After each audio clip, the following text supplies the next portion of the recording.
Pousse notre esprit. Seigneur, s'il te plaît, ne laisse pas l'orgueil nous envahir.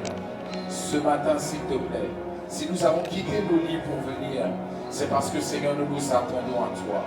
S'il te plaît, apporte une réponse à mon frère et à ma soeur ce matin. Nous te supplions ce matin. Fortifie-nous au travers de ta parole. Utilise ton serviteur afin qu'il puisse annoncer ta parole comme il se doit. Oui, parce que sa vie ne lui appartient pas. Tout est à toi. Ce matin, Saint-Esprit, prends le contrôle de ce moment. Dirige ce moment, nous te supplions. Oh Sakarebosa, oh Saint-Esprit, dirige, envahit, combatte, sature, gouverne, possède quelqu'un ce matin. Renverse ce qui n'est pas de toi. Oh, détruis ce qui n'est pas à toi maintenant au nom de Jésus. Toute forme d'oppression ce matin est détruite maintenant dans ta vie au nom de Jésus-Christ. Oh, tout ce qui te retenait ce matin est détruit dans le nom de Jésus-Christ. Jésus libère quelqu'un ce matin. Quelqu'un qui est oppressé, quelqu'un qui est opprimé, quelqu'un qui est dans la dépression. Ce matin, libère, Père, au nom de Jésus.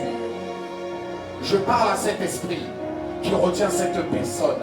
À partir d'aujourd'hui, c'est la fin de ton règne sur sa vie. C'est la fin de ton règne maintenant au nom de Jésus. Maintenant, tu quittes maintenant. Tu fuis maintenant au nom de Jésus. Tu libères mon frère. Tu libères ma soeur. Tu libères maintenant. Tu libères maintenant. Maintenant, tu deviens léger. Maintenant, tu deviens léger. Il a dit, vous tous qui êtes chargés, fatigués, venez, je vous donnerai du repos. Ce matin, il libère un cœur. Oh, libère un cœur ce matin. Tu libères, Seigneur. Oh, libère un cœur. Tu libères, Seigneur. De la peur ce matin. Des doutes.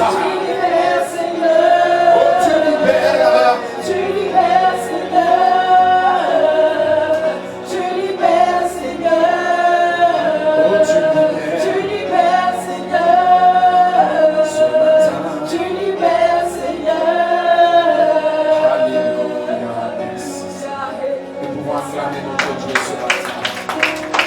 Merci, Jésus. Merci. Merci pour ce moment.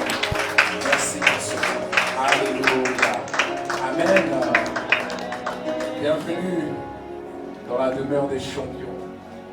Bienvenue. Bienvenue dans ton domicile. Amen. Alors je vais demander un effort à ton voisin. Vous savez, la dernière fois, on avait fait un exercice. Est-ce que vous vous souvenez de l'exercice? On va changer de place ce matin. Oui, oui. Ne t'assois pas à côté de ton voisin avec qui tu es venu. Tu as trop l'habitude de le voir. Il faut t'asseoir à côté de quelqu'un que tu ne connais pas. Et prends le temps de lui demander son prénom. Alors ce matin, commençons directement. Parce que je ne commencerai pas le but.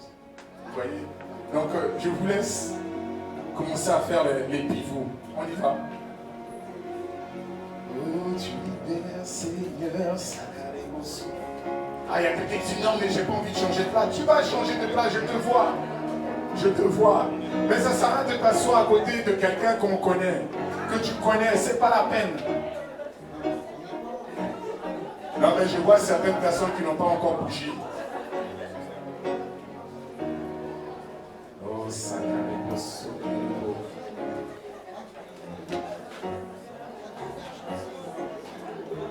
Ah, c'est bien ça. Mais du coup, il y en a, ils ont vidé carrément d'autres rangées. Là-bas, il n'y a plus personne. Ok. Ok. Mais on n'a pas fini, les amis. Hein. Je vous attends. Amen, amen. Est-ce que nous pouvons acclamer Dieu ce matin?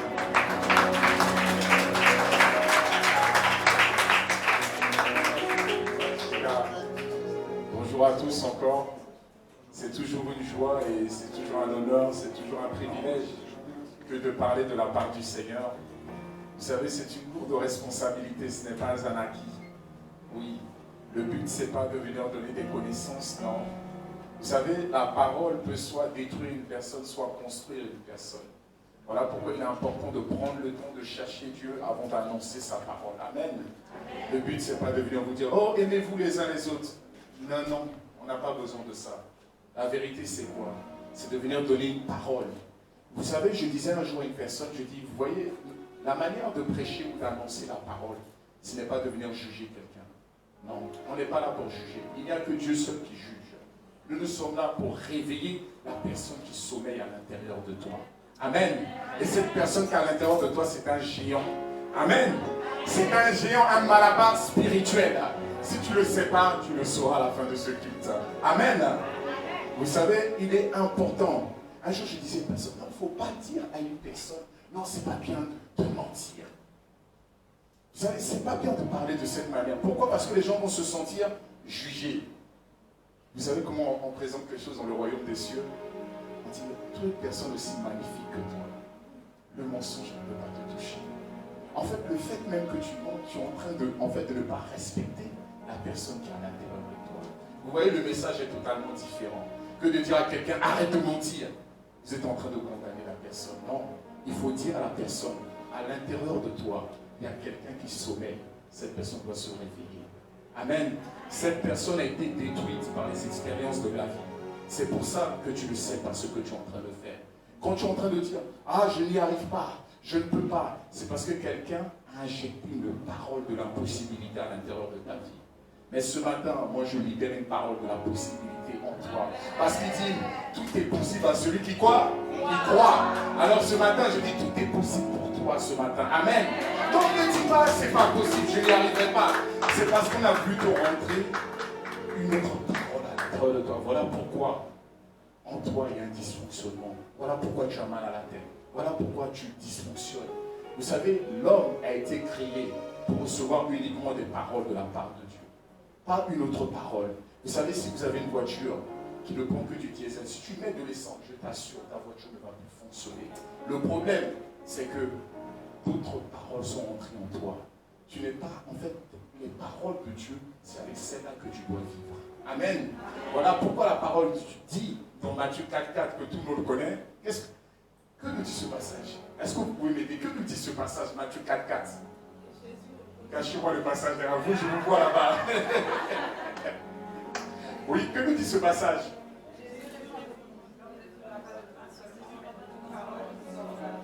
Amen.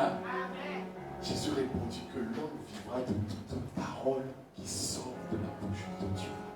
C'est-à-dire toute parole qui ne sort pas de la bouche de Dieu, c'est quoi? C'est la mort. Est-ce que vous comprenez? L'homme vivra, c'est-à-dire si tu veux vivre, il te faut la parole de Dieu. Si tu veux mourir, qu'est-ce qu'il te faut? Toute autre parole qui ne vient pas de Dieu. S'il y a le chaos dans ta vie, c'est parce qu'il y a d'autres paroles qui sont entrées en toi. Vous savez, il y a quelque chose qui fait mal. Quand une personne se dénigre, une personne dit des mauvaises choses la concernant, ça fait mal. Parce que tu te rends compte que cette personne a été détruite par les expériences de la vie. Cette personne ne se considère plus. Et ça fait mal. Mais nous avons cette responsabilité de dire aux personnes qui elles sont vraiment.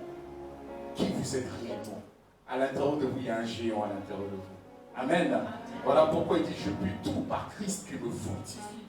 À l'intérieur de vous, il y a le Saint-Esprit.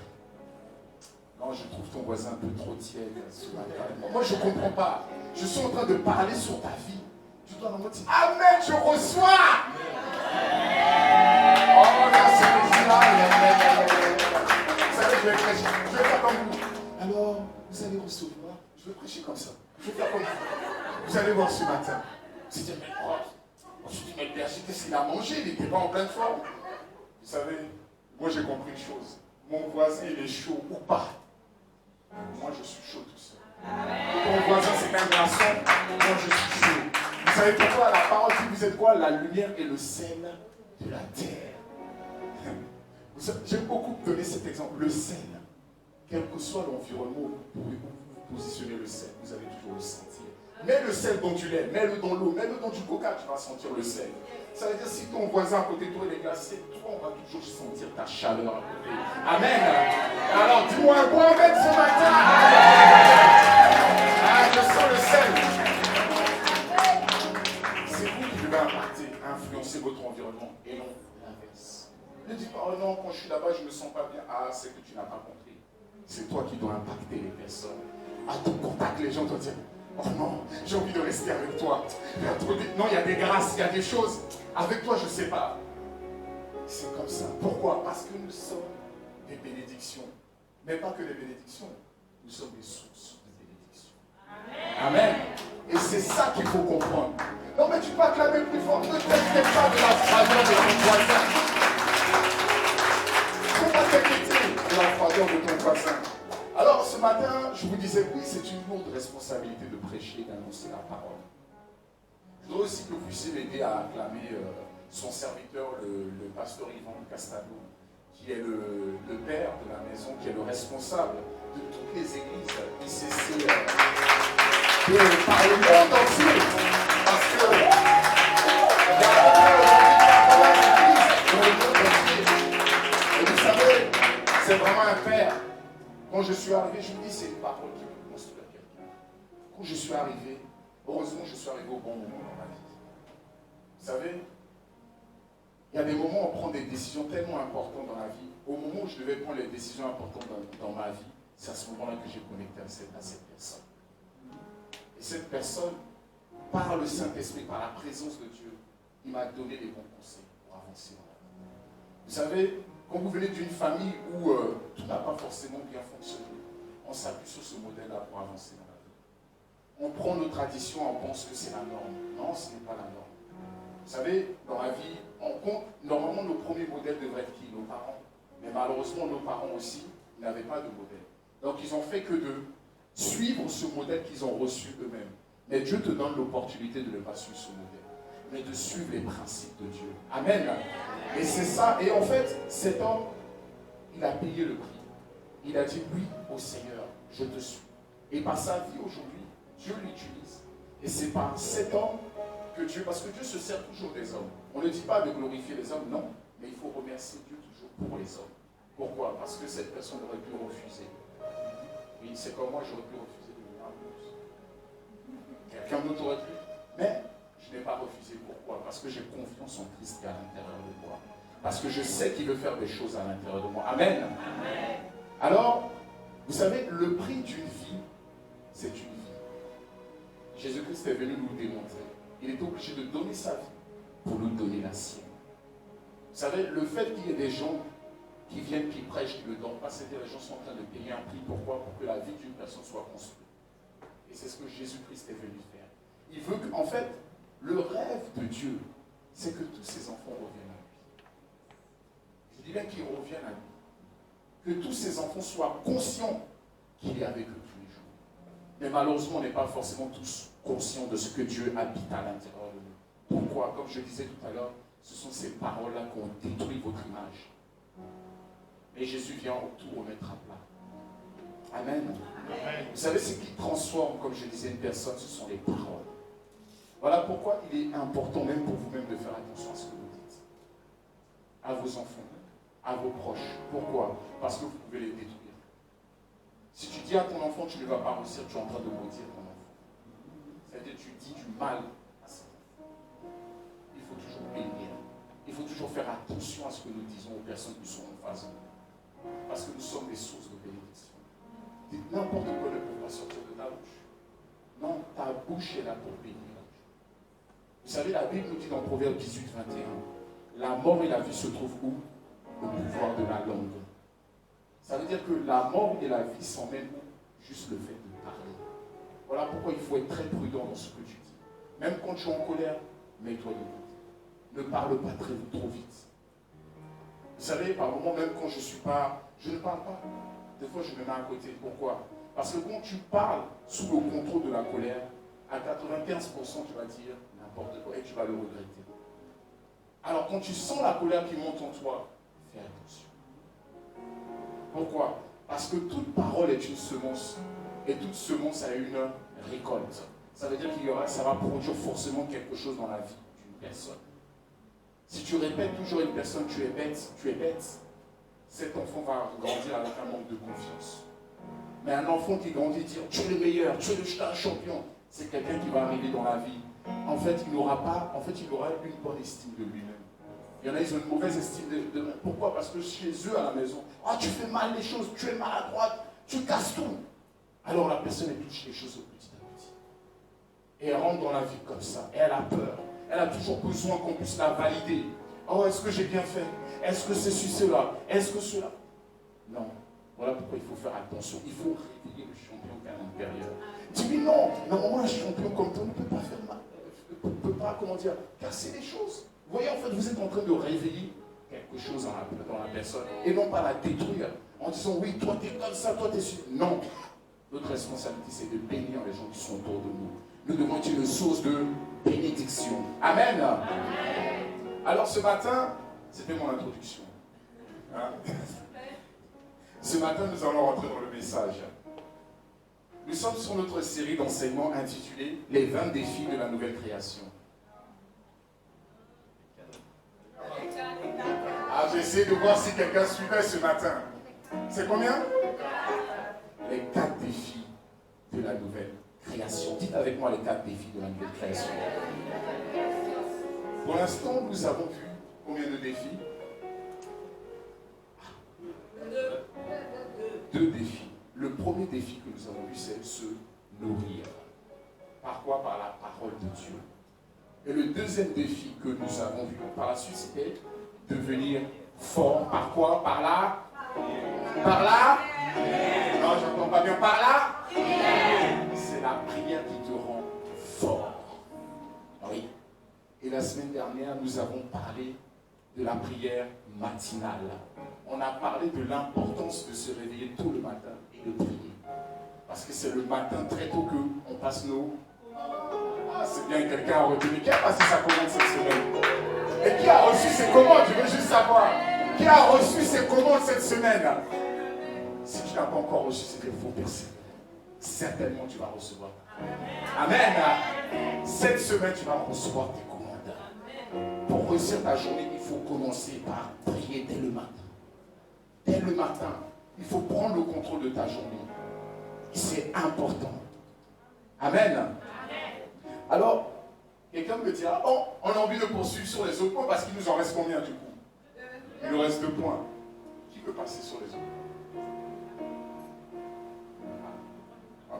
On a au moins 3 bêtes. Mais je me disais que, en fait, je vais faire le train pour aller. Je ne vais pas faire le TGV parce que le TGV est trop rapide. Donc je vais m'arrêter dans chaque ville. Même pas.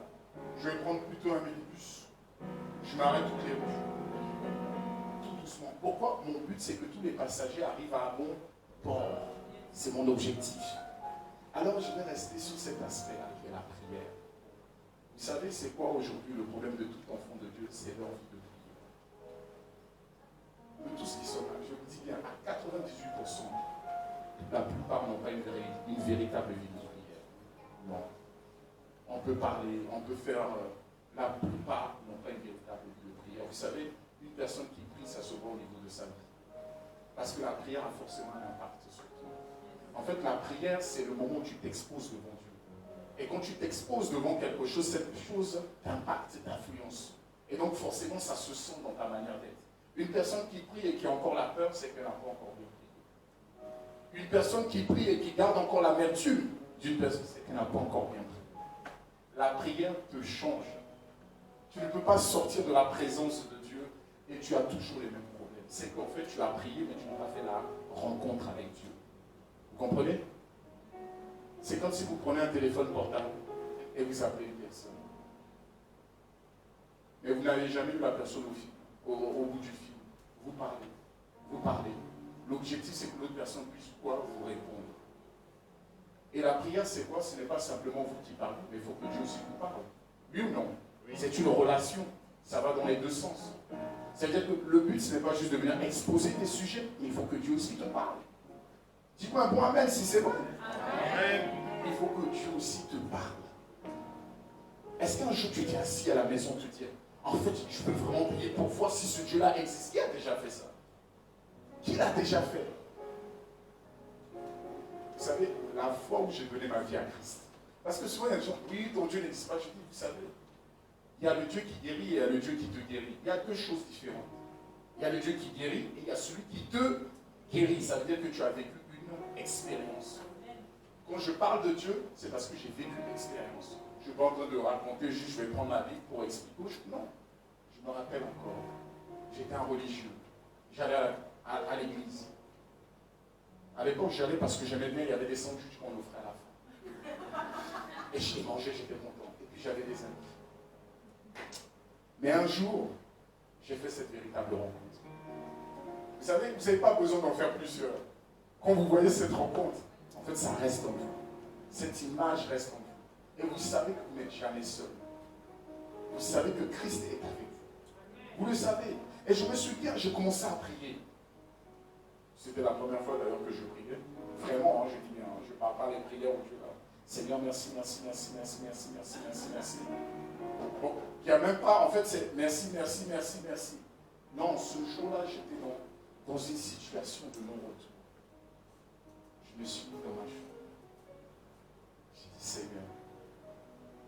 C'était la première fois que j'utilisais le mot Seigneur d'ailleurs. Je ne sais même pas ce que ça voulait dire. J'ai dit, Seigneur, je ne sais pas ce que ça veut dire non plus. Mais en tout cas, je prie. Aujourd'hui, voici, la vérité, c'est que j'ai des problèmes. Il n'y a pas besoin de sortir. Dieu de gloire éternelle des armées, descend en ton refuge. Non, non. Tu peux prier avec ton cœur. Dire, voilà, voici mes mots. Voici ce que j'ai à dire aujourd'hui. Je ne sais pas prier, mais la vérité, c'est que moi, j'ai des problèmes. Bon, je viens dans ta présence pour... C'est pour régler mes problèmes. Je dis la vérité. Il faut dire la vérité. La seule chose que je te demande, aide-moi. Parce que je suis seul. Vous savez, dans la vie, vous pouvez être entouré, mais vous êtes toujours seul. Personne ne vous comprend. Personne, même vous pouvez expliquer, personne ne va comprendre. Mais il y a une seule personne qui peut réellement vous comprendre parce qu'elle vous connaît bien. C'est Dieu. Alors, je disais comme ça. Je disais, mais je suis seul. J'ai des problèmes. Et à un moment, qu'est-ce qui se passe? Mon esprit est parti. Tout d'un coup, je vois une lumière autour de moi. À ce moment-là, vous savez, il y a des choses, c'est-à-dire, tout va dépendre de ce que vous voulez dans la vie. Quelle soif vous avez. À ce moment-là, je me trouve, je ne sais même pas où est-ce que je suis, mais je vois une lumière. Et je suis entouré de toutes parts. Cette image, en fait, c'est ce qui me permet de ne jamais baisser les bras, en fait.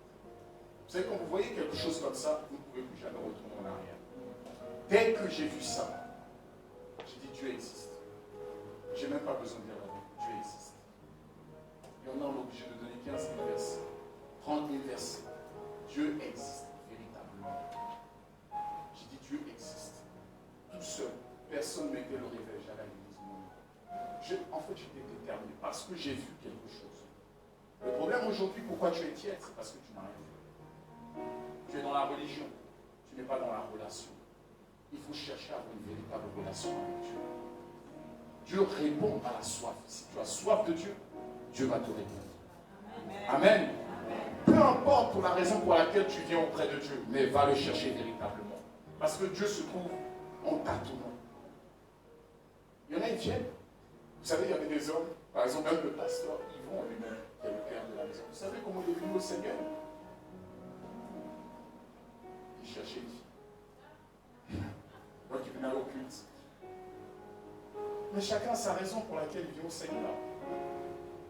Mais à un moment, c'est là que Dieu l'a touché. Je ne sais pas pour quelle raison tu es là. Je ne sais pas pour quelle raison tu cherches Dieu. Mais cherche-le véritablement, tu le verras. Amen. Tu vas le rencontrer. Amen. Amen. Mais il faut que tu le rencontres. C'est indispensable. Il faut que tu le rencontres. Sinon, ta vie ne va pas changer. Il est important que tu puisses le rencontrer. Alors, ce matin, comme je disais, quelqu'un qui prie vraiment, on le voit dans sa vie. C'est une personne qui a une maîtrise de lui. Pourquoi? Parce que la parole, en fait, quand elle est libérée, elle est bien. Vous la recevez. Mais ce qui vous donne la force de pratiquer la parole, c'est votre vie de prière. Les deux vont ensemble. Et tu ne peux pas simplement prier sans lire la parole, parce que les deux sont en lien. Parce qu'il y en a qui font que de prier, mais ils n'ont jamais ouvert une Bible. Mais je ne sais pas quel sujet est-ce que tu pries. Parce qu'il faut t'appuyer sur la parole. C'est en t'appuyant sur la parole que tes prières deviennent puissantes. Amen. Amen. Oui, il faut lire la parole de Dieu. Il faut prendre le temps de lire la parole. Parce que tu dis, je ne sais pas quoi dire. Mais non, mais c'est quand tu lis que les sujets te viennent. Quand tu médites, c'est là que les sujets te viennent. Si tu ne connais pas les passages, les sujets ne peuvent pas venir. Vous comprenez? Prends le temps chez toi de lire la parole de Dieu. Ne fais pas comme quelqu'un qui... vous savez, ce qui est bizarre quand les gens donnent leur vie à Christ, ils ont l'impression de rentrer dans une nouvelle secte ou de rentrer dans un nouveau système. Vous savez, quand vous donnez votre vie à Christ, en fait, vous n'appartenez plus à une religion, vous devenez enfant de Dieu. Et en fait, la Bible qui est là, la Bible, c'est quoi? C'est votre héritage qui est dedans. Voilà pourquoi on parle du Nouveau et de l'Ancien Testament. Sinon, on ne parlerait pas de testament. Un testament, c'est un document pour pouvoir récupérer votre héritage. C'est tout. Sinon, on ne parlerait pas de testament. La Bible n'est pas un livre religieux, mais c'est véritablement votre testament qui est à l'intérieur. Alors, il y a des personnes qui vont prendre leur Bible. Alors aujourd'hui, qu'est-ce que je vais lire? Ah, par hasard, peut-être quand je vais faire ça, Dieu va me mettre sur le bon passage. Qui a déjà fait ça? Voilà. Et puis ils sont là. Oh, ça correspond à ma situation. Mais la vérité, c'est que quand tu lis un livre, est-ce que tu ouvres comme ça par hasard? Mais pourquoi on peut se permettre de faire ça avec la parole de Dieu? C'est-à-dire qu'il y a un truc qui est biaisé à l'intérieur de l'esprit de l'homme. C'est-à-dire qu'on peut se dire aujourd'hui, voilà, vous prenez un livre que vous voulez qu'on connaisse, et puis vous ouvrez n'importe quelle page et vous commencez à lire. Qui a déjà fait ça? Personne. Mais comment on peut le faire avec la Bible? C'est-à-dire que tu prends le sommaire, mais tu te dis, parce qu'il y a certains qui se disent, ah, je sais l'autre fois comme c'est tombé, je sais que ça. Ah, ça correspond à ma situation. Pour ceux qui lisent peut-être des romans policiers, vous avez déjà pris le livre comme ça, et vous avez lu. Mais pourquoi vous le faites avec la Bible? Prenez votre héritage, c'est-à-dire tout ce qui vous appartient est à l'intérieur. Prenez le temps de lire. Prenez le temps de lire. On dit au commencement, Dieu fait ça. Dieu créa. Il y en a qui ne savent même pas qu'au commencement, Dieu a créé. Il y en a qui pensent qu'au commencement, on a créé Dieu. Dieu est en dehors de toute forme de création. C'est lui qui a tout créé. Mais si tu ne le prends pas d'entrée, c'est pour dire qu'en fait, tout ce que tu veux, c'est lui qui les a créés. C'est quand tu commences avec ça, tu commences déjà à découvrir cette personne qui a laissé l'héritage pour toi. Mais toi, tu viens, tu ouvres des choses, et puis tu oublies certaines choses, certaines recommandations. Donc, le peu qui est là, ça te va. Prends le temps de lire même la parole de Dieu dans son ensemble. Amen. Amen. Parce que c'est ton héritage. Sur le plan humain, quand une personne décède qui a beaucoup d'argent, vous voyez les combats qui se passent. Les gens se battent. Pourquoi? Il y a des villas, mais il y a plus que des villas dans la parole de Dieu. Est-ce que vous comprenez? Il y a plus que des villas. Les gens se battent. Vous voyez l'affaire de Johnny là? Hein? Où ils se battent. Non, moi je suis le vrai fils. Non, moi je suis ceci. Vous voyez? Moi j'ai le droit à ceci. Ils ont lu du début à la fin. Mais non, il y en a, ils sont contents de lire juste une partie. Prends le temps de lire la parole. Parce que ton héritage est à l'intérieur. Amen. Amen. Prends le temps de lire la parole. Tout est expliqué à l'intérieur. Mais nous, en fait, on ne se bat pas pour lire la parole de Dieu. Parce qu'on ne considère pas la parole. On ne connaît pas, en fait, comment dire, le privilège, la grâce que nous avons de la parole de Dieu. Vous savez, dans l'Ancien Testament, il y avait deux personnes qui se sont battues. Ésaü et Jacob. Qui se souvient d'eux? Ésaü et Jacob se sont battus tous les deux. Juste pourquoi? Pour une parole. Pour une bénédiction que le Père devait donner. Et dans l'histoire, ce qui est bizarre, remarquez bien, celui qui a été béni, il est parti sans rien. Celui qui n'a pas été béni est resté à la maison, avec tout. Mais le résultat, qui a eu plus? Parce qu'il a vu la parole. La chose, c'est qu'il faut la parole. C'est la parole qui construit. C'est la parole qui bâtit. C'est la parole qui vous permet de posséder les choses. Amen. Alors ce matin, comme je disais, je vais rester sur le deuxième pilier ou encore le deuxième défi. Parce que ce défi est indispensable pour aller devant. En fait, on ne peut pas passer comme ça sur chaque thème, non. On est obligé, en fait, de rester sur les points et de commencer à pratiquer la parole. Tant qu'il n'y a pas de pratique de parole, il n'y a pas de transformation de vie. Non. Vous savez, je ne peux pas enchaîner les points enchaîner les thèmes, parce que moi, le plus important pour moi, c'est que vos vies soient transformées. C'est qu'on voit un changement dans votre vie. Et pour l'instant, moi, le seul indicateur qui me montre ça, c'est par rapport au temps de prière. Vous voyez, le dimanche, on est nombreux. Mais personne ne comprend l'importance de la prière. Les disciples avaient de l'impact dans l'ancien temps. Pourquoi? Parce qu'ils persévéraient dans l'enseignement des apôtres. Ils persévéraient dans la fraction du pain. Ils persévéraient dans la communion fraternelle, celle qu'on a eue hier. Ils persévéraient dans quoi? Dans les prières. Dans la prière. Pourquoi? Parce qu'ils persévéraient dans la prière. C'est pourquoi l'Église était puissante. Aujourd'hui, les enfants de Dieu laissent la prière. Ils sont dans toutes choses, mais la prière, ils la laissent. Il faut persévérer dans la prière. Amen. Il faut persévérer dans la prière. Et ça, c'est un indicateur. Ce que je vois, c'est que beaucoup ne persévèrent pas dans la prière. Ils peuvent prier une semaine, 2 semaines avec le feu, la semaine d'après, vacances. Je vais vous dire quelque chose. Satan n'a pas de vacances. Si tu ne le sais pas, Satan n'a pas de vacances. C'est vous qui avez des vacances. Lui, il en dit, tant mieux, allez en vacances. Moi, je vais pouvoir travailler.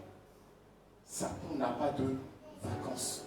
Vous savez, comme tout professeur dans une école, à l'école, qui souhaite que ses élèves puissent comprendre les choses, vous savez ce qu'il fait?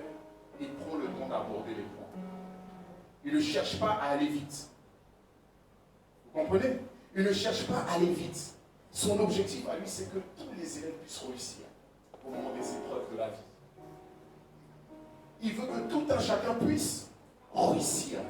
Et voilà pourquoi, avant que les épreuves de la vie arrivent, vous savez ce qui arrive avant? Vous savez, à l'université, vous avez des cours magistraux, oui ou non? En fait, les cours magistraux, c'est le dimanche. Oui. Les cours magistraux, c'est le dimanche où tous les élèves sont là, ils écoutent. Et après, il y a des cours qu'on appelle des TP, des travaux pratiques. Les travaux pratiques, ce sont les temps de prière que nous mettons à l'église. C'est là qu'on pratique ce qu'on a reçu. Parce que les travaux pratiques que tu fais à l'école, c'est pour les appliquer dans ta vie. Mais avant de les appliquer dans ta vie, il y a un endroit où tu les appliques d'abord. C'est à l'église. Pourquoi? Parce qu'il y a des gens qui sont là pour t'accompagner dans cette démarche. Et donc, après les travaux pratiques, c'est là que vient quoi? Le contrôle. Oui ou non? C'est là que vient le contrôle. En fait, j'ai envie de dire à quelqu'un qu'en fait, l'église, c'est une école. Amen. Amen. C'est une école pour former des disciples de Jésus-Christ. Oui, c'est une école pour former des disciples de Jésus. Pourquoi? Parce que vous recevez des enseignements. Où est-ce qu'on reçoit des enseignements? C'est à l'école. C'est à l'église. L'église est une école. Ah Seigneur, aide-nous. Vous savez, l'église n'est pas simplement une école. L'église est aussi un hôpital.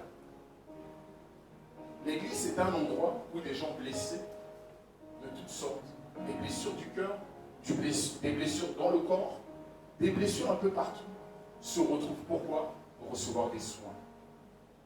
L'église est à la fois une école et en même temps un hôpital. Il faut le comprendre. Donc ça veut dire que tu es au bon endroit. Amen. Est-ce que tu le crois? Amen. En fait, tu es au bon endroit.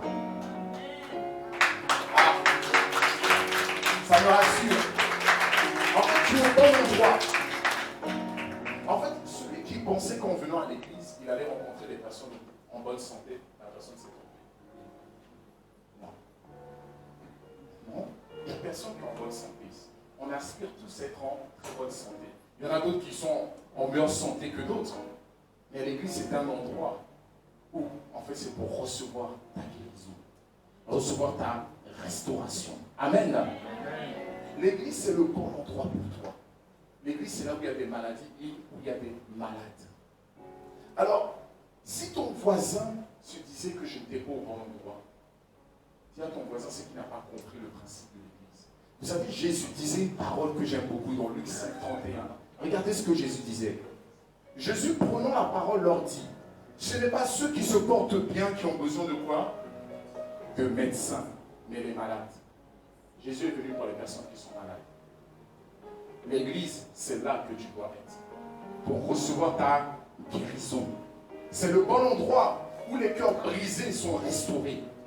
C'est le bon endroit où les personnes qui étaient captives de toutes sortes de choses, de pornographie, du mensonge, d'oppression, sont délivrées. Amen. Amen. L'église, c'est l'endroit où les personnes qui étaient frappées par un aveuglement reçoivent la vision. Parce que c'est la vision qui te fait avancer dans la vie. Si tu ne sais pas ce qu'il y a pour toi demain, tu n'as plus aucune ambition. Il y a des gens, ils n'ont aucune ambition de la vie. La vie n'a aucun sens pour eux. Ce qui te permet d'avancer, d'aimer la vie, c'est parce que tu as une vision des choses. Quand tu n'as aucune vision, tu avances dans le noir. À l'église, tu reçois la vision. Amen. Amen. Ah Seigneur, aide-nous. En fait, c'est ceux qui sont malades qui ont besoin d'un médecin. Moi, j'ai besoin des médecins qui est Jésus-Christ. Quelqu'un qui se sent, comment dire, parfaitement guéri, effectivement, il ne va pas bien se sentir. L'église est un endroit où il y a des personnes blessées. Alors ne sois jamais choqué quand tu arrives à l'église, tu vois des personnes blessées. Ne dis pas, ah, dans la maison du Seigneur, on voit encore des choses pareilles. Mais oui, mais c'est l'endroit. Est-ce que vous êtes d'accord avec moi ou pas? C'est l'endroit, il n'y a pas un autre endroit, c'est l'endroit. Vous savez, le problème c'est qu'en fait, c'est qu'à l'hôpital, c'est comme s'il y avait une personne qui était atteinte du cancer et qui disait j'en ai marre de ces peines. En fait, j'en ai marre, il y a trop de gens qui ont le VIH ou encore le sida, qui ont le virus du sida. J'en ai marre de ces personnes, je vais quitter cet hôpital. Je vous emmène quelque part. Ce que je veux dire, c'est qu'il y a une personne en fait qui a la colère en elle. Vous me suivez? Mais qui regarde les autres, qui ne manifestent pas l'amour. Qui est le meilleur entre les deux? Comme celui qui a le cancer ou celui qui a le VIH, il n'y en a aucun. Les deux sont malades en fait. C'est-à-dire que tous les deux sont au bon endroit pour recevoir leur guérison.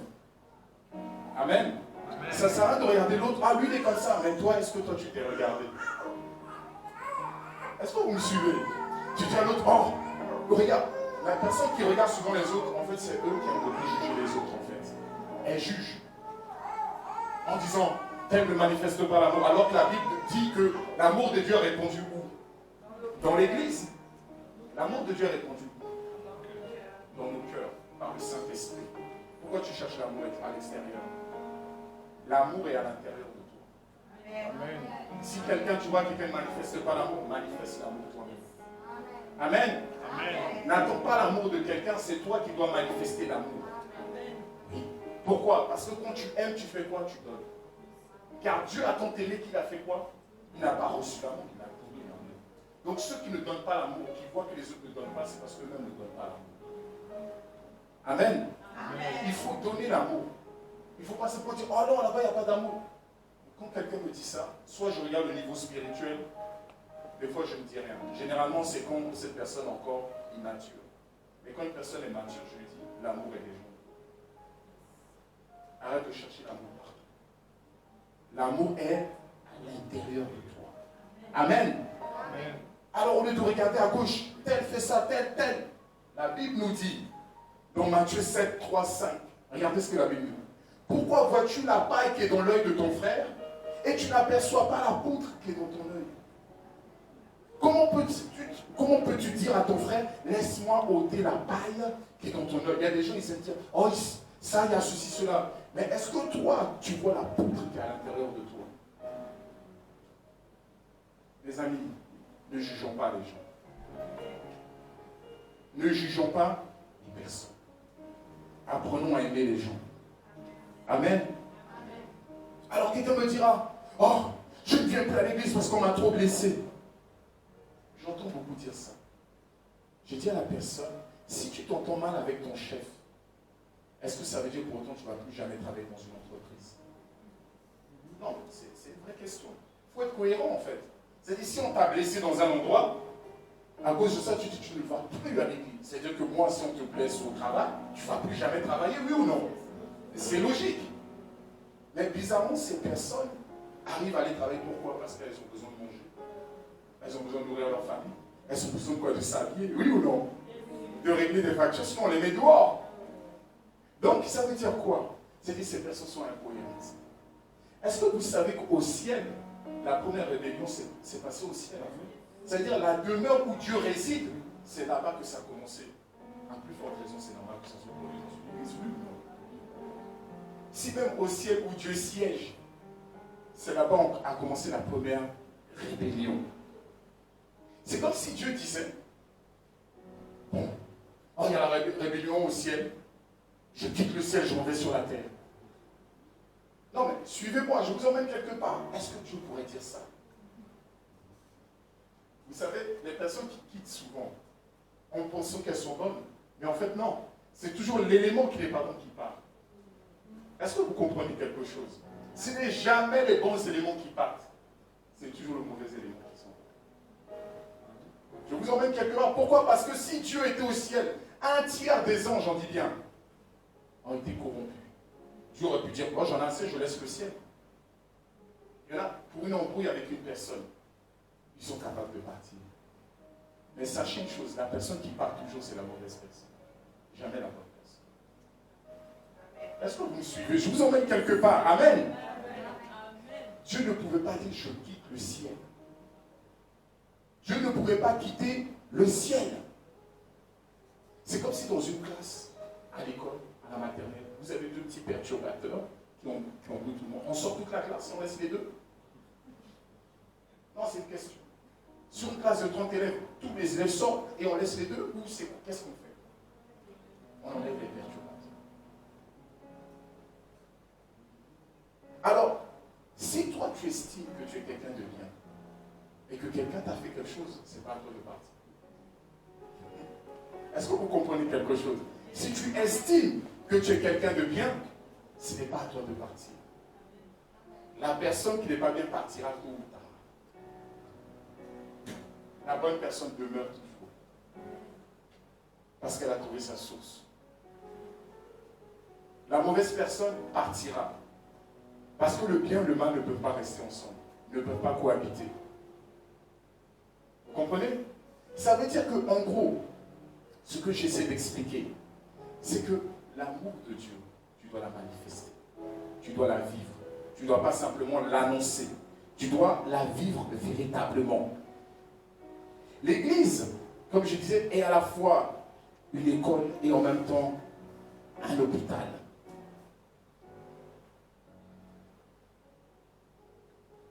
Vous savez, ce matin, je vais insister sur la prière. Parce que la prière, c'est là où sort notre puissance. C'est là où sort notre force. On a parlé à quel moment prier. Pourquoi il est important de prier? Mais aujourd'hui, je vais dire à quelqu'un. Aujourd'hui, je vais enseigner à quelqu'un le comment prier. Le plus difficile dans la prière, c'est le comment. Parce qu'il y a des personnes qui veulent prier, mais au bout de 2 minutes, ils n'ont plus rien à dire. Parce qu'ils ne savent pas comment prier. Alors, vous savez, les disciples sont venus voir Jésus-Christ. Ils ont demandé à Jésus, enseigne-nous à prier. Pourquoi? Parce qu'il est important d'enseigner les personnes à prier. Voilà pourquoi ce matin, je veux enseigner sur le comment prier. Parce que ça fait peut-être des années que tu pries, mais tu ne sais pas comment il faut prier. Voilà pourquoi par moment, tu n'as pas d'exaucement dans ta vie de prière. Voilà pourquoi des fois, tu n'as pas envie de prier parce que tu ne vois pas. Mais il y a une manière comment il faut prier. Amen. Alors, Luc 11.1, regardez ce que nous dit Luc 11.1. Jésus priait un jour dans un certain lieu. Lorsqu'il eut achevé, un de ses disciples lui dit, Seigneur, enseigne-nous à faire quoi? À prier. Ça veut dire que les disciples de Jésus ont regardé Jésus qui était en train de prier. Ça veut dire certainement ils ont entendu tout ce qu'il était en train de dire. Et quand il a fini, ils ont dit, attends, de la manière comment tu pries, il y a un truc qui se passe. Voilà pourquoi on voit des résultats dans ta vie. Donc, un des disciples a dit, s'il te plaît, maître, enseigne-nous à prier.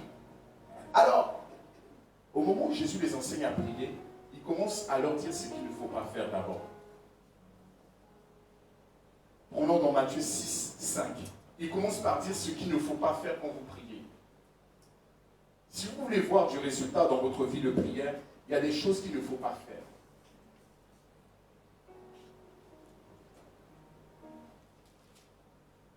Voici ce qu'il dit. Lorsque vous priez, ne soyez pas comme les hypocrites qui aiment à prier debout dans les synagogues ou au coin des rues. Pour être quoi? Pour être vus de quoi? Des hommes. Mais bien aimés, si vous priez, je vous en supplie, ne priez pas pour être vu par les hommes. Priez pour être vu par Dieu. Ne cherchez jamais à prier pour que les gens disent que vous priez bien.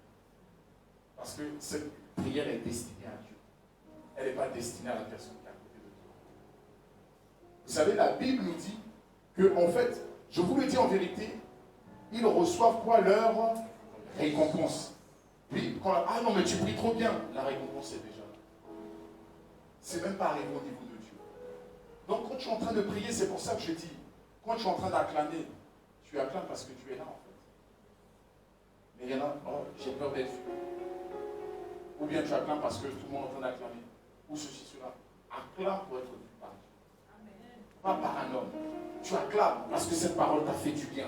Parce que cette parole est en train de transformer ta vie. Donc tu acclames. Amen. Amen. Vous savez, même quand vous priez, quand on est là dans les temps comme ça, ça ne sert à rien de montrer que vous savez prier. Non, priez pour que Dieu puisse vous voir. Vous savez, quand une personne veut rencontrer une personne, elle fait en sorte d'être vue. Dans sa manière de marcher, dans sa manière de faire. Elle fait en sorte. Est-ce que quand tu pries, tu as cette pensée de te dire, est-ce que Dieu me voit pendant que je suis en train de faire ça? Est-ce que tu as cette pensée? Il y avait un homme qui comprenait ça, c'était David. L'homme selon le cœur de Dieu. En tant que roi, il pouvait être habillé, se mettre au sol en train de rouler. Et le peuple ne comprenait pas, mais lui, il comprenait que Dieu le regardait. Pourquoi? Parce que quand tu rentres dans la présence de Dieu, ça va devenir comme ça. Celui qui s'élève sera abaissé. Mais celui qui s'abaisse sera quoi? Élevé par Dieu.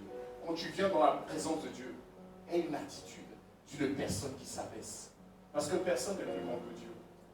Donc ça ne sert à rien de venir dire, moi j'ai fait ça. Tu n'as rien fait de plus que Dieu. Tu n'impressionnes personne. Donc quand tu arrives dans la présence de Dieu, aie une attitude d'humilité. Parce que c'est Dieu. Amen. Amen. Donc ta récompense, si tu l'as vu de Dieu, il faut prier en sorte d'être vu par lui. Amen. Ça c'est la première des choses. Ensuite, qu'est-ce qu'il dit d'autre? Au verset 7.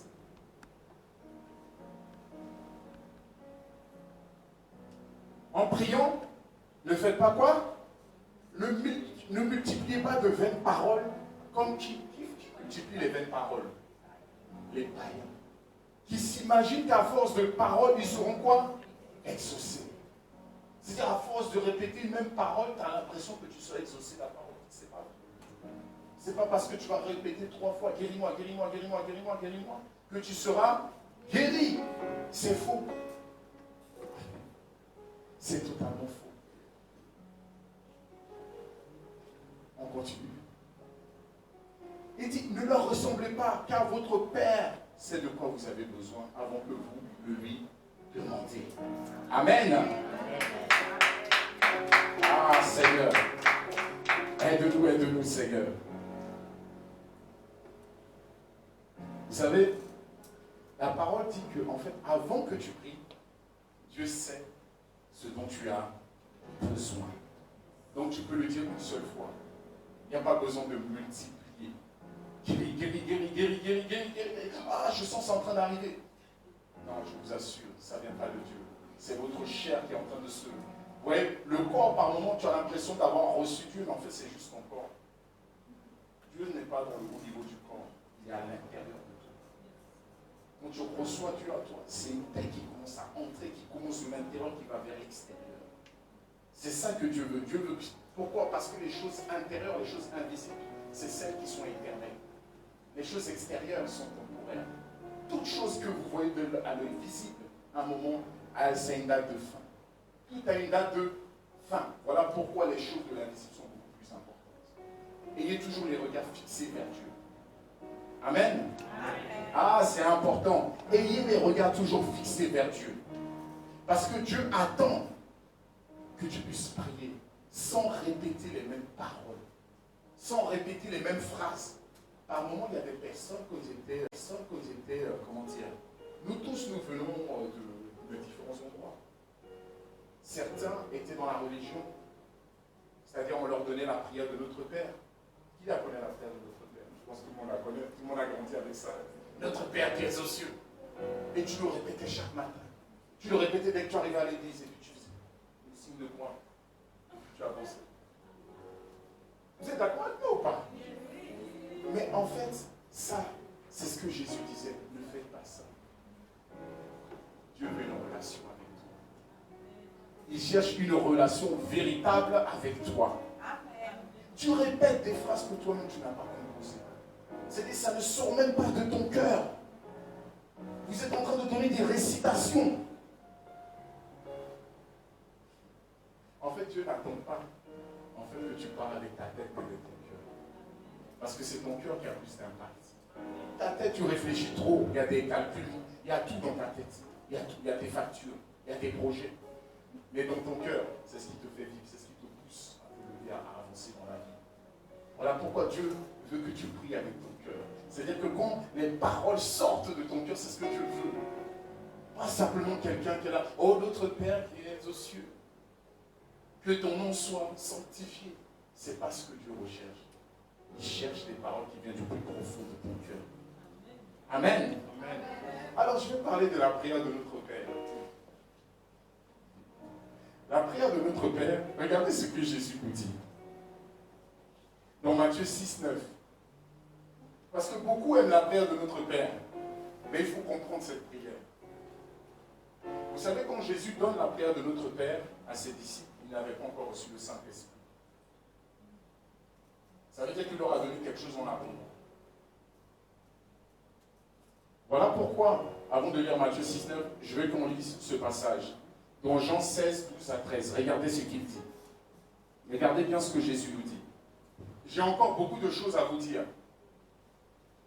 Sur la prière, sur le mariage, sur comment devenir riche, sur comment être guéri. J'ai plein de choses à vous dire. C'est ce qu'il est en train de dire. J'ai beaucoup de choses à vous dire.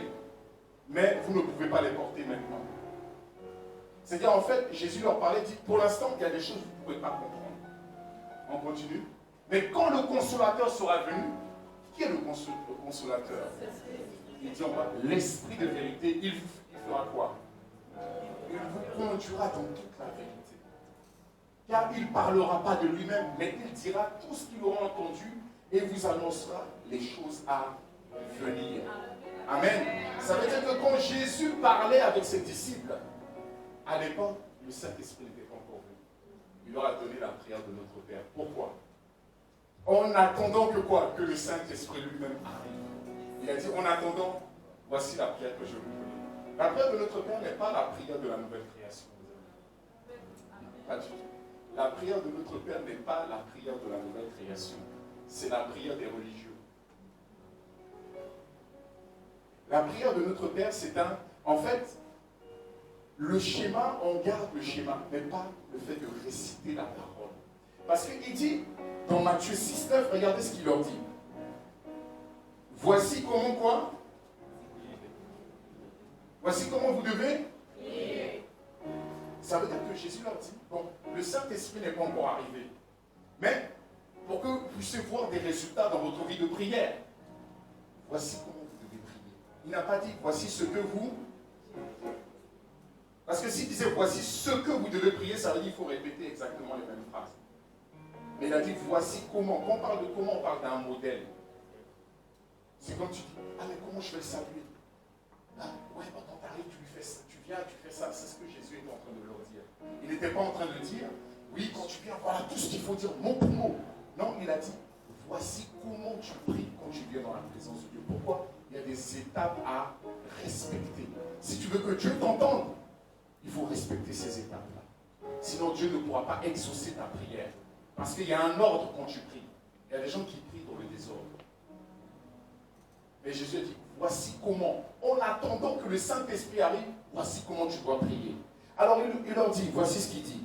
Notre Père qui est où? Vous savez, il y a une chose qui révèle Jésus-Christ. quelque chose qu'on n'avait jamais entendu, que ce soit dans l'Ancien Testament. Il parle de notre Père. Le mot Père n'a jamais, c'est-à-dire on n'a jamais vu le mot Père dans l'Ancien Testament, en ce qui concerne Dieu. C'est la première fois que quelqu'un dit que Dieu est son Père. Voilà pourquoi ils ont voulu tuer Jésus. Parce que Jésus disait que Dieu était quoi? Son Père. Et ce mot est sorti, il a dit notre Père. Ah, les disciples ont dit notre Père. Mais non, mais Dieu est trop grand. Comment il peut être notre Père? Il dit, vous n'avez pas encore compris quelque chose. Dieu est votre Père. À vous tous qui avez cru en lui, il est votre Père. Amen. Il est le Dieu de tout le monde, mais il n'est pas le Père de tous. Il est le Dieu de tout le monde, mais il n'est pas le Père de tous. Un père a des enfants. Et nous sommes les enfants de Dieu. Alors il dit, à l'époque, quand tu priais dans la religion, il y avait un type de prière. En tant qu'enfant de Dieu, c'est notre Père. Il n'a pas dit mon Père, c'est notre Père à tous. Quand tu pries, tu dois tous nous intégrer dans ta prière. Toujours, oh mon Dieu, sauve-moi, sauve-moi, dans ma famille. Non, il dit notre Père. C'est-à-dire que tu pries pour nous tous. Tu dis notre Père, toi qui es au-dessus de tout. C'est-à-dire ici, Dieu où? Dans les cieux. Et ce mot notre Père, vous savez, je disais l'autre fois à mes frères et soeurs à qui on sait, je dis les amis, quand nous prions, attention aux mots que nous utilisons. Jésus-Christ n'a jamais utilisé le mot éternel. Il n'a jamais utilisé le mot Jéhovah Jireh. Tous ces mots-là que vous utilisez, c'était dans l'Ancien Testament. Le mot que Jésus utilise dans toutes ses prières que vous allez voir, c'est Père. Il n'a jamais utilisé un autre mot. Notre modèle, qui est notre modèle? C'est Jésus. Vous êtes dans la Nouvelle Alliance, mais vous fonctionnez avec l'Ancienne Alliance. Aujourd'hui, le mot que savait quand Jésus prie, il n'a jamais utilisé le mot éternel. Il a toujours utilisé le mot Père. Abba Père. Toujours Père, Père. La seule fois qu'il n'a pas utilisé le mot Père, il a utilisé le mot Dieu, c'était quoi? La croix. Pourquoi? Parce qu'il était séparé de Dieu. C'est-à-dire que tous ceux qui sont séparés de Dieu ne peuvent pas appeler Dieu leur Père. Il est leur Dieu. Pourquoi? Parce que le péché avait contaminé Jésus. Dieu s'est reculé de lui. Et donc il a appelé mon Dieu, pourquoi m'as-tu abandonné? Mais pourtant, tout le temps sur la terre, il appelait toujours Père. C'est-à-dire tous ceux qui sont éloignés de Dieu n'appellent pas Dieu Père. Il est leur Dieu, il n'est pas leur Père. Amen. Amen. En fait, le mot, je ne sais pas comment, en fait, Jésus n'utilise pas tous ces mots éternels, c'est pas mauvais, mais Jésus ne les utilisait pas. Je vais vous donner un exemple. Aujourd'hui, qui est le président de la République? Emmanuel Macron. Avant lui, qui était le président? François Hollande. Ça veut dire que dans l'Ancien Testament, chaque fois que Dieu donnait un nom, c'est-à-dire c'était avec ce nom-là qu'il opérait. Vous me suivez? Quand on disait éternel, ou bien je suis le Dieu, je suis, ça veut dire que derrière chaque nom qu'il donnait, c'était par rapport à une situation. Le dernier nom que Dieu a donné, c'était Jésus-Christ. En fait, c'est comme si en fait, vous utilisez le nom de François Hollande, qui n'est plus président de la République, alors qu'aujourd'hui, il y a un nouveau président.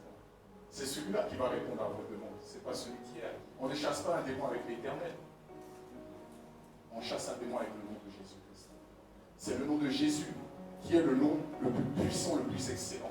Alors le mot Père, en fait, quand vous priez, c'est à Dieu que vous priez. Par qui? Le Saint-Esprit, au nom de qui? De Jésus-Christ. Amen. Amen. Donc quand vous priez, soyez conscient que vous parlez à votre Père. Vous ne parlez pas simplement à un Dieu, non, vous parlez à votre Père, qui est où? Dans les cieux. Pas besoin d'ajouter tous ces mots, Jéhovah Jireh, Jéhovah Rapha, oh ceci, cela. Là, vous êtes en train de parler de l'ancien nom avec lequel Dieu opérait dans l'Ancien Testament. Dans le Nouveau Testament, il s'appelle Jésus-Christ. Il a dit, écoutez-le. En lui, j'ai mis toute mon affection. C'est dit, écoutez-le. Et quand on écoute Jésus, on n'entend que Père dans sa bouche. On n'entend pas Éternel. Amen. On n'entend que Père. Donc, dans votre prière, sachez que vous êtes en train de prier à votre Père. Dites toujours notre Père. Et la prière ne commence pas par ah, mes problèmes, non, ça commence par Père. Ça ne commence pas par toi la prière, ça commence par lui d'abord. Parce qu'il est le premier. Donc quand tu pries, laisse tes soucis à côté. Prie d'abord le Père. Prie d'abord le Père. Alors si quelqu'un posait la question, mais je prie qui, le Saint-Esprit, Jésus, ceci. Non, je prie au Père. Par qui? Le Saint-Esprit, au nom de qui? De Jésus-Christ. On prie au Père. Jésus est celui qui nous a sauvés. Le Saint-Esprit est celui qui nous accompagne. C'est-à-dire, c'est celui qui va mettre les mots dans notre bouche pour savoir ce qu'on doit dire au Père. Parce que tout à l'heure, on a dit, en fait, c'est lui qui va nous dire ce que nous devons dire. Mais il ne parlera pas de lui-même, non, il parlera en nom de ce qui est en moi. Il vous le donnera pour dire ce qu'il faut dire. Amen. Amen. Donc c'est ça. Donc quand vous priez, il y a ces étapes. Jésus a dit, commencez d'abord par le Père. Et il est où? Il est dans les cieux. Et quand vous priez, ça sert à rien d'ajouter tout le reste éternel, je j'agirai, je ne sais pas, toutes ces choses. C'est vrai, c'était le nom de Dieu, mais dans l'Ancien Testament. Le dernier nom qui rassemble tous les noms, c'est le nom de Jésus-Christ. Amen. Ah, le nom de Jésus. Il a dit, c'est le nom. On n'a pas dit l'éternel, tous les autres, il a dit ce nom. Dans les cieux, sur la terre, sous la terre. À la mention de son nom, tout genou fléchit. Pourquoi utiliser un autre nom? Le nom de Jésus est un nom excellent. Je poursuis. Ah Seigneur, j'aime ça. Ensuite, on est toujours dans notre prière. Il dit quoi? Que ton... Est-ce que dans la prière, il a parlé de lui là, Jésus? Non, il a demandé que ton règne vienne, Père. Parce que ton règne est dans les cieux. On aime ton règne. Ne commence pas à prier tes sujets, non. Prie que le règne de Dieu descende. Parce que si le règne de Dieu n'est pas là, il ne peut rien faire. Oui. Si le règne ou encore le gouvernement de Dieu n'est pas là, il ne peut rien faire. En fait, tout ce qui se passe sur la terre, c'est parce qu'un gouvernement a une initiative des choses. Les gouvernements terrestres n'avaient plus de réponse. Il dit maintenant, appelle mon règne. C'est-à-dire quand tu finis de dire, Père, que ton nom, c'est voilà, je suis passé, que ton nom soit sanctifié parce que je n'ai pas donné la suite. Sanctifié, c'est-à-dire que son nom est à part. C'est-à-dire qu'il faut glorifier son nom, il faut exalter son nom. Il faut dire que ton nom est excellent. C'est ça en fait, que ton nom soit sanctifié. Dis ce que tu penses de Dieu. Dis ce qu'il a accompli dans ta vie. Et ensuite, c'est maintenant dit, appelle mon règne. Parce que je ne peux pas agir en dehors de mon règne. Aucun président de la République ne peut agir en dehors de son gouvernement. S'il le fait, c'est hors la loi. Amen. Tout ce qu'il le fait, c'est à travers son gouvernement. Pourquoi? Parce que dans le gouvernement, il a quoi? Il a les forces spéciales. C'est-à-dire qu'il a les forces spéciales qui sont avec lui. Si le règne de Dieu est là, c'est que ses anges sont là. Voilà pourquoi Jésus disait, maintenant, les anges peuvent monter et descendre. C'est-à-dire que quand tu appelles le règne de Dieu est dans la place. Amen. Donc appelez le règne de Dieu. Ne cherchez pas à prier vos sujets, appelez son règne. Parce que Satan est le prince de l'air. Il a dit, appelez-moi, que je vienne gouverner sur l'endroit où vous êtes. D'abord, en commençant par vous et dans votre environnement. Amen. Amen. Et c'est quand le règne de Dieu est là, vous lui dites que ta volonté soit faite.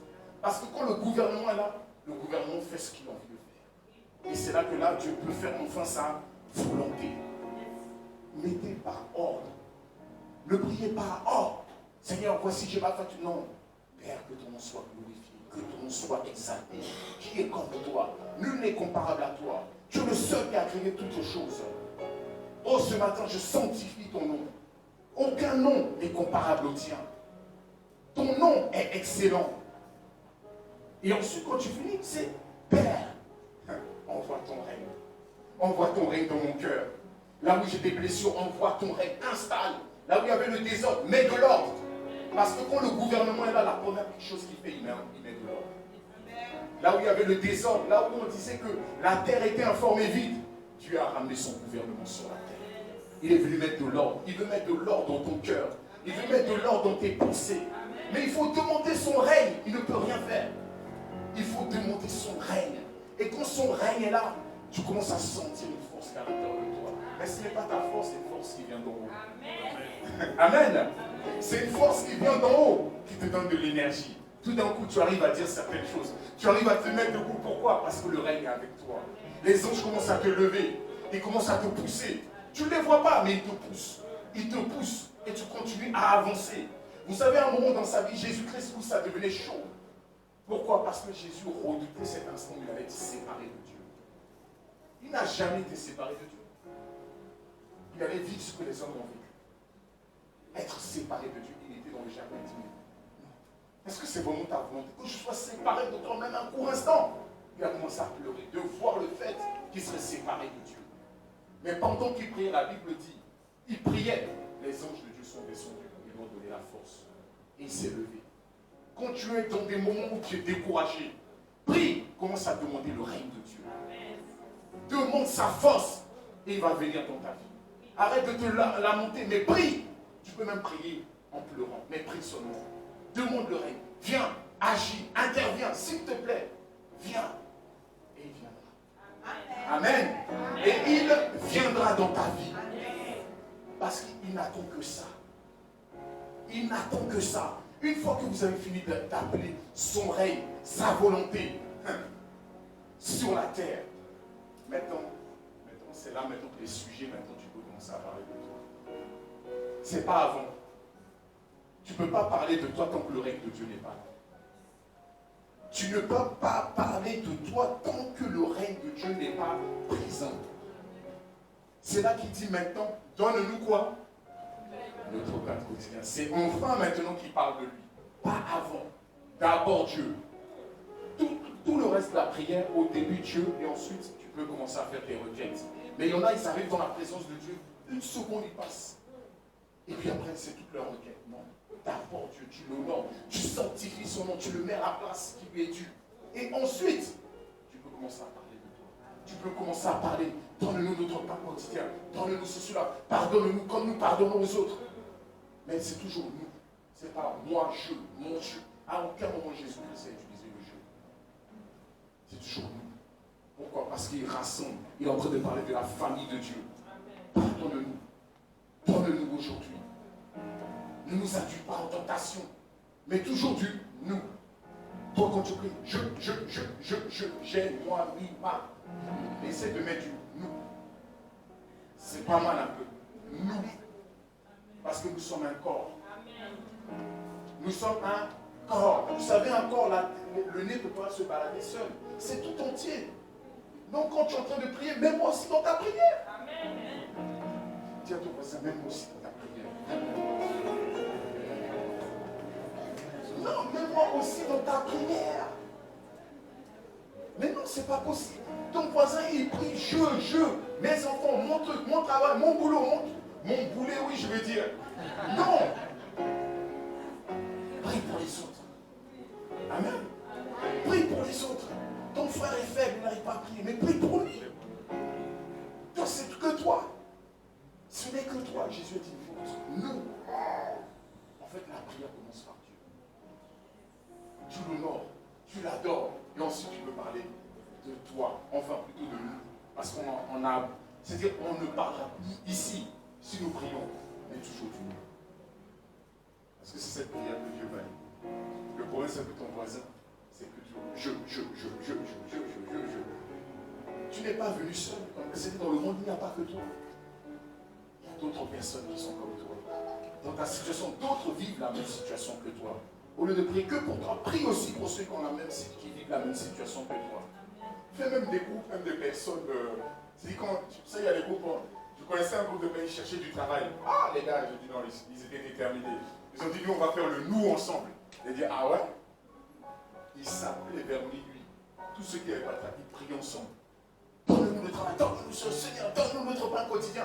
Quand on parle du pain quotidien, on parle de nourriture. En fait, on est en train de parler du travail. Tu te nourris quoi? Parce que tu travailles à l'argent. Donc, c'est-à-dire, donne-nous les opportunités. Ouvre-nous les opportunités. Ils priaient ensemble. Parce qu'ils ont compris que c'était la prière d'accord. Si deux personnes s'accordent pour demander une chose, la meilleure manière de s'accorder, c'est une personne qui vit la même chose que toi. Parce que là, tu vois, elle vit la même chose que toi. C'est-à-dire, tu n'as pas besoin de se mettre à sa place. Elle vit déjà comme toi. Donc, du coup, votre prière sera détendue. Même, vous allez voir même les mots que vous allez utiliser. On enlève il m'a blessé, il m'a poignardé, on enlève le couteau. C'est-à-dire que tous, vous allez utiliser les mêmes mots. Et elle va être tellement efficace, votre prière. Mais vous allez prier quelqu'un qui n'a même pas le même souci que vous. Bon, il va prier, gloire à Dieu. Mais quelqu'un qui vit la même situation, mon frère, vous ma soeur, viens s'associe s'il te plaît. Parce que je sais que toi, moi, tu galères comme moi. Vous voyez un peu? Donc, oh, tu vois comment ma soeur souffre. Tu vois comment nous galérons. Vous voyez un peu? Après, là, tu es en train de me regarder. Amen. Non. Mais c'est ça. Même vous allez faire avec des gens qui n'ont même pas vos soucis. Eux, ils vont être là. Oui, Père, agis dans sa vie. Ce frère, c'est bon, ta situation est nette. Non, va prier avec quelqu'un. Lui, il sait, il connaît. Mais il a mal au dos, ça fait un siècle. Tu vas parler à quelqu'un qui ne sait même pas ce qu'on appelle un mal de dos. Oh, mais Jésus va faire. Donc il prie, Père, interviens maintenant sur son dos au nom de Jésus. La prière est finie. Mais une personne qui a mal au dos comme toi, vous êtes deux. Père, depuis que j'ai mal au dos, je ne peux plus travailler, je ne peux plus sortir. Maintenant, guéris nos dos. Permettre maintenant que nous puissions porter nos petits enfants. Vous voyez, les sujets commencent à s'augmenter. Alors que l'autre, c'est juste guérir son dos. Vous voyez un peu?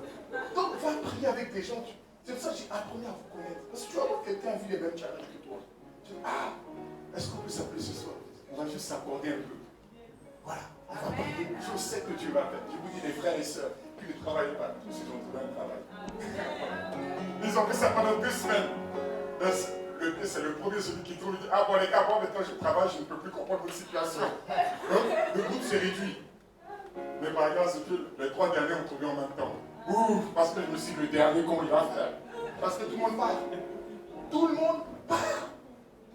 Et il priait. Donc, apporte-toi avec quelqu'un qui vit les mêmes défis que toi. Amen. Mais si tu ne prends pas le temps de discuter, d'échanger, tu ne peux pas savoir. Tu vas prier avec des personnes comme moi, là, qui ont oh, Père, agis. Et puis moi, je m'en vais. Je ne sais même pas ce que. C'est toute la semaine, tu as peut-être roulé dans ton lit. Il y avait plein de choses. Moi, je ne sais pas. Mais une personne qui vient, lui, il va parler de son lit. Tu as vu comment mon lit est cassé? Parce que j'ai roulé dedans toute la semaine. Oui. Si tu as donné de l'argumentaire. Pourquoi? Parce que Dieu, en fait, au plus tu augmentes les arguments, c'est-à-dire avec ton cœur, en fait, tu es en train de plaider. Mais il y a des gens qui plaident, c'est rapide. Vous voyez? Alors que si tu as des arguments, tu vas dire, ah, mon fils, un peu de ma fille, oh, les petits pots de choses, ça me touche. En tant que père, je ne peux pas laisser mon enfant souffrir comme ça. Mais quelqu'un dit, guéris-le. Et puis il s'en va. Il prie comme ça. Donc, il est important, c'est-à-dire que quand nous prions, comme je dis, commencez par Dieu. Et priez pour les autres. Priez pour les autres. Parce que quand vous arrosez les autres, Dieu vous arrose aussi. Amen. Quand vous arrosez les autres, Dieu aussi vous s'arrose. Amen. Je répète, quand vous arrosez les autres, Dieu aussi vous s'arrose. La clé est dans le nous.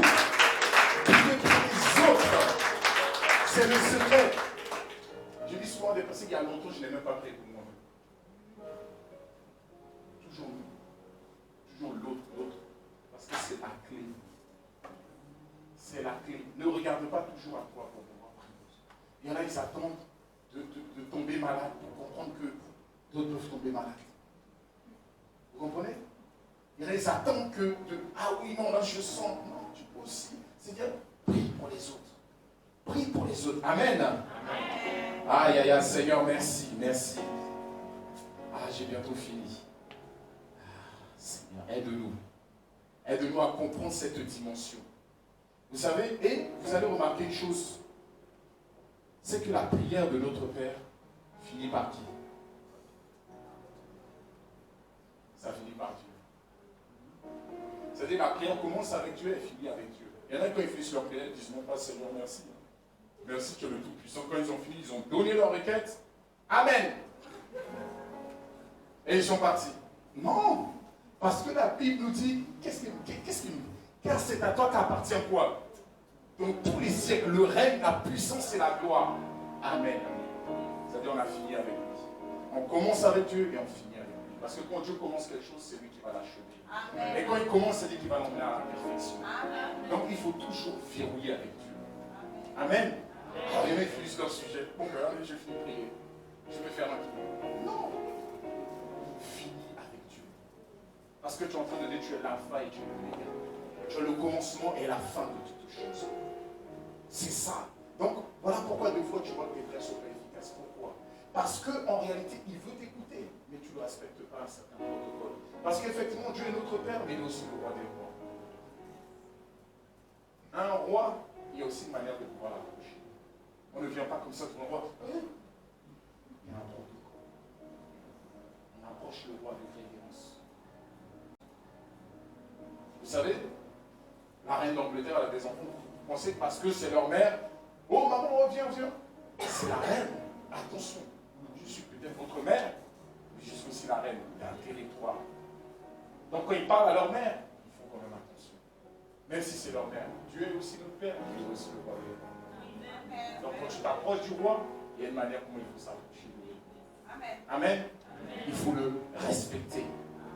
Ah, que Dieu nous aide. Alors je vais finir par un dernier point. Que Jésus a donné à ses disciples. Dans Jean 16, 22 à 23. Il a dit,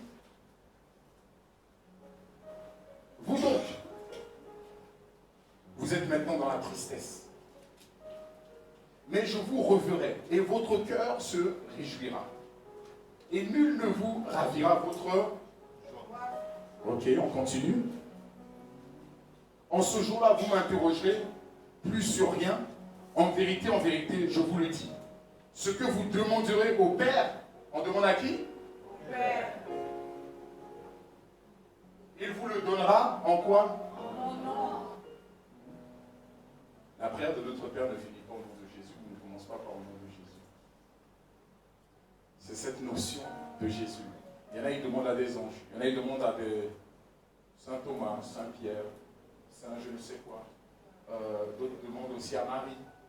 La Bible dit, je ne dis pas moi, la Bible dit, il vous le donne en mon quoi? En mon nom, pas au nom de Marie, pas au nom de Teresa, pas au nom de Philippe, pas au nom de Didier. Ah ben non, bah après, chacun a son nom. Vous savez, on peut donner tout plein de noms. Sachez une chose, le seul nom, c'est le nom de Jésus. Amen. Aucun autre nom. Le nom de Jésus-Christ. Et c'est là que la prière sera validée. Parce que quand vous priez au nom de Jésus, en fait, vous êtes en train d'utiliser le nom de quelqu'un. Vous savez, c'est comme si moi je disais à quelqu'un, à l'église, oui, en mon nom, on va chercher telle chose là. Alors, je vais plutôt prendre l'exemple de à la maison, par exemple. Je suis chez moi. Et je dis à quelqu'un, en mon nom, va prendre telle chose. Et arrivé devant la pièce, tu vois une personne. Qu'est-ce que tu... Ah, au nom du chef de la maison, la personne va faire quoi? Elle va passer. Pourquoi? Parce qu'elle ne vient pas en son nom propre, mais elle vient en mon nom.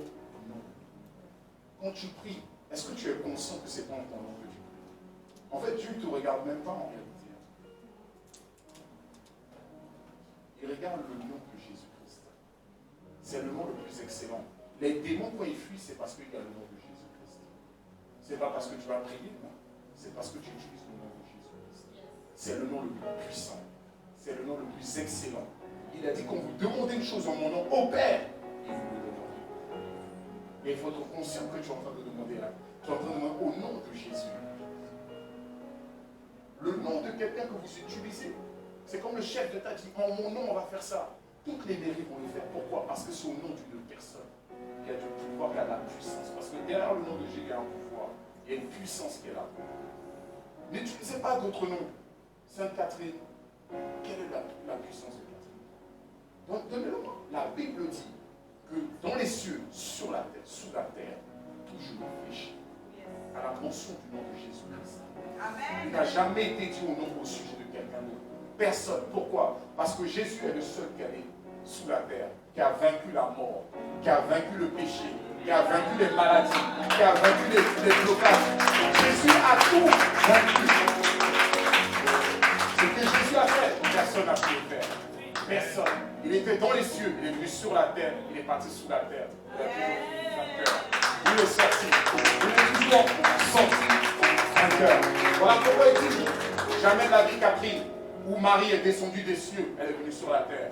Jamais elle est partie sous la terre pour récupérer les clés de séjour des morts. Personne. Il n'y a que Jésus qui l'a fait. Amen.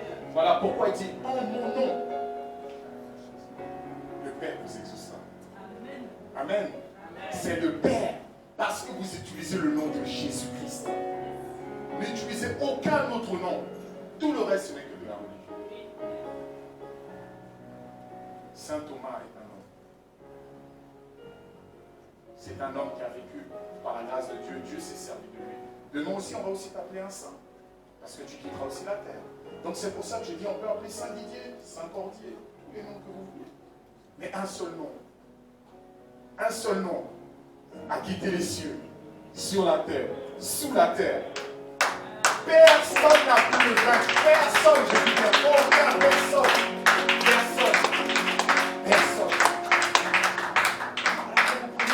Laissez vos anciens cérémoniels, vous arrivez, vous mettez des statues. Faites de la main d'homme. C'est-à-dire que c'est un homme qui a fait la statue, ce n'est pas Dieu qui a fait la statue. Vous avez des médaillons de protection. La seule protection que vous avez besoin, c'est Christ. Amen. Rien ne peut vous protéger. Rien si ce n'est Dieu. Amen. Tout ce que vous avez chez vous, des monuments, des choses, jetez-les. Mettez-les à la poubelle. Amen. Viens ton voisin, mets-les à la poubelle. Maintenant tu lui dis, tu souris, sois fâché avec lui. Mets-le à la poubelle. Mais oui, parce que ton voisin, il a une statue, il met une bougie, il allume. Non, mon ami, il ne faut pas faire ça. Parce que ta vie en dépend.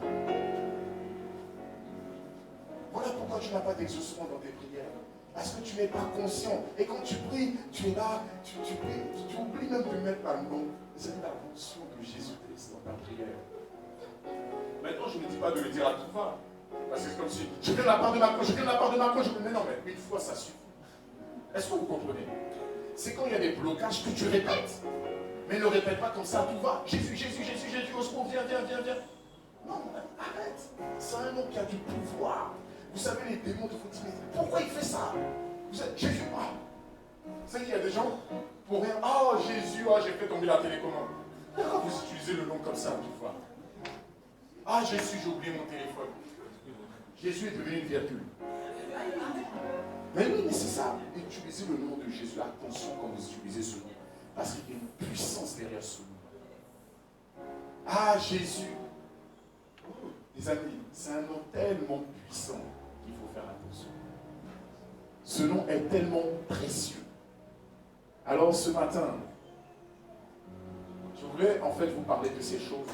Pour que quand vous priez d'abord en commençant par Dieu, en sanctifiant son nom, en appelant son règne. Une fois que son règne est là, vous demandez à ce qu'il fasse sa volonté. Une fois que sa volonté vient, vous pouvez maintenant enfin présenter vos requêtes. Mais quand vous présentez vos requêtes, utilisez le lit. Parce que nous sommes un même corps. Et quand vous finissez votre prière, finissez par lui.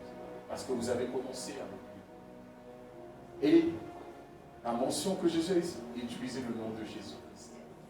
Ne finissez jamais une prière sans avoir introduit une seule fois Jésus. Et les gens, des fois, ils prient pour des repas, j'ai même pas entendu le nom de Jésus. Je me dis, mais ils prient au nom de qui?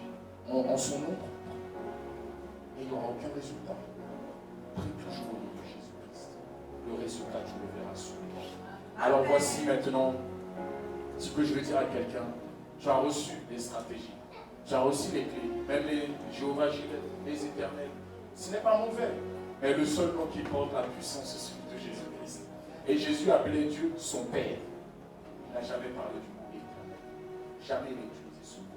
Donc, je vais demander à chacun de pouvoir se lever, j'en ai fini, et de prier, et de demander à Dieu vraiment de nous aider à pouvoir avoir cette véritable vie de prière, et de pouvoir suivre, respecter, honorer